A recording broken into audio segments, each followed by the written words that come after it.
The Selfish Giant, by Oscar Wilde. Every afternoon, as they were coming from school, the children used to go and play in the giant's garden. It was a large, lovely garden, with soft green grass.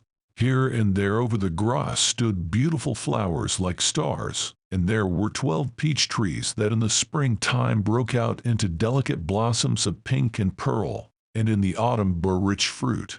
The birds sat on the trees and sang so sweetly that the children used to stop their games in order to listen to them. "How happy we are here!" they cried to each other. One day the giant came back. He had been to visit his friend the Cornish ogre, and had stayed with him for 7 years.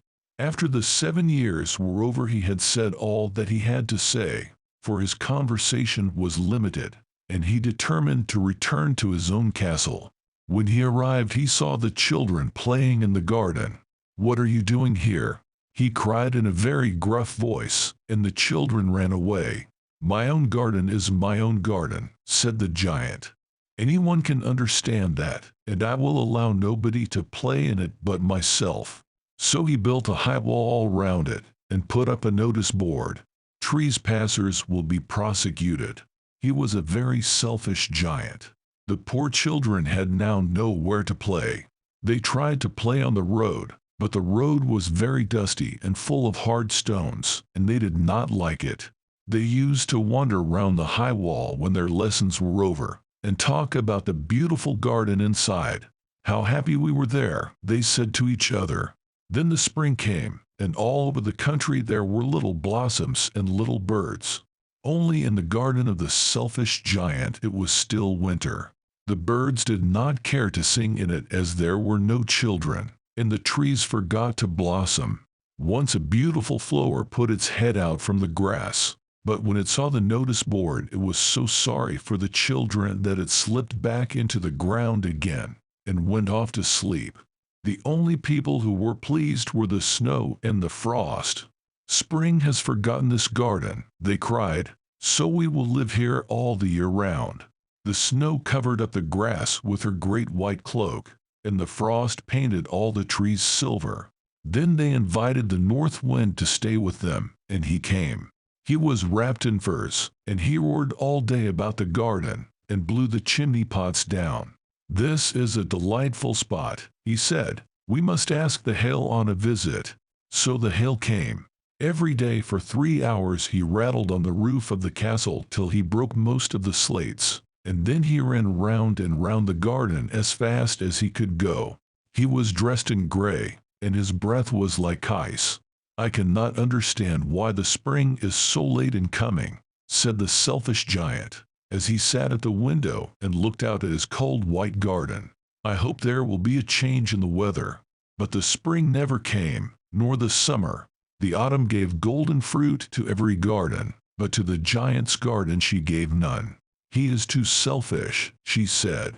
So it was always winter there, and the north wind, and the hail, and the frost, and the snow danced about through the trees. One morning the giant was lying awake in bed when he heard some lovely music.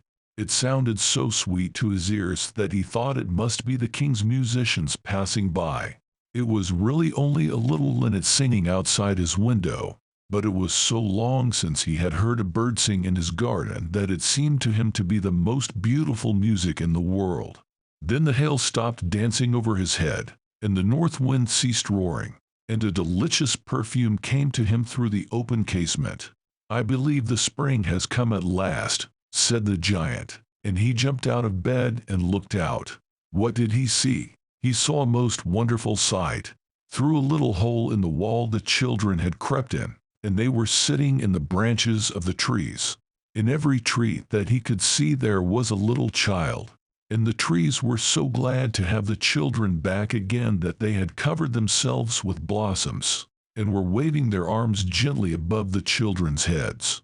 The birds were flying about and twittering with delight, and the flowers were looking up through the green grass and laughing. It was a lovely scene. Only in one corner it was still winter. It was the farthest corner of the garden, and in it was standing a little boy. He was so small that he could not reach up to the branches of the tree, and he was wandering all round it, crying bitterly. The poor tree was still quite covered with frost and snow, and the north wind was blowing and roaring above it. "Climb up, little boy," said the tree, and it bent its branches down as low as it could, but the boy was too tiny, and the giant's heart melted as he looked out. "How selfish I have been," he said. "Now I know why the spring would not come here.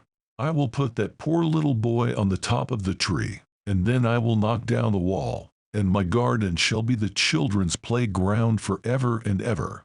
He was really very sorry for what he had done. So he crept downstairs and opened the front door quite softly, and went out into the garden. But when the children saw him they were so frightened that they all ran away, and the garden became winter again. Only the little boy did not run, for his eyes were so full of tears that he did not see the giant coming. And the giant stole up behind him and took him gently in his hand, and put him up into the tree. And the tree broke at once into blossom, and the birds came and sang on it, and the little boy stretched out his 2 arms and flung them round the giant's neck, and kissed him. And the other children, when they saw that the giant was not wicked any longer, came running back, and with them came the spring. "It is your garden now, little children," said the giant, and he took a great axe and knocked down the wall. And when the people were going to market at 12 o'clock they found the giant playing with the children in the most beautiful garden they had ever seen. All day long they played, and in the evening they came to the giant to bid him good-bye. "But where is your little companion?" he said. "The boy I put into the tree." The giant loved him the best because he had kissed him. "We don't know," answered the children. "He has gone away." "You must tell him to be sure and come here tomorrow," said the giant. But the children said that they did not know where he lived, and had never seen him before, and the giant felt very sad. Every afternoon, when school was over, the children came and played with the giant. But the little boy whom the giant loved was never seen again. The giant was very kind to all the children, yet he longed for his first little friend, and often spoke of him. "How I would like to see him," he used to say. Years went over, and the giant grew very old and feeble. He could not play about any more, so he sat in a huge armchair, and watched the children at their games, and admired his garden. "I have many beautiful flowers," he said, "but the children are the most beautiful flowers of all." One winter morning he looked out of his window as he was dressing. He did not hate the winter now, for he knew that it was merely the spring asleep, and that the flowers were resting. Suddenly he rubbed his eyes in wonder, and looked and looked. It certainly was a marvelous sight. In the farthest corner of the garden was a tree quite covered with lovely white blossoms. Its branches were all golden, and silver fruit hung down from them, and underneath it stood the little boy he had loved. Downstairs ran the giant in great joy, and out into the garden.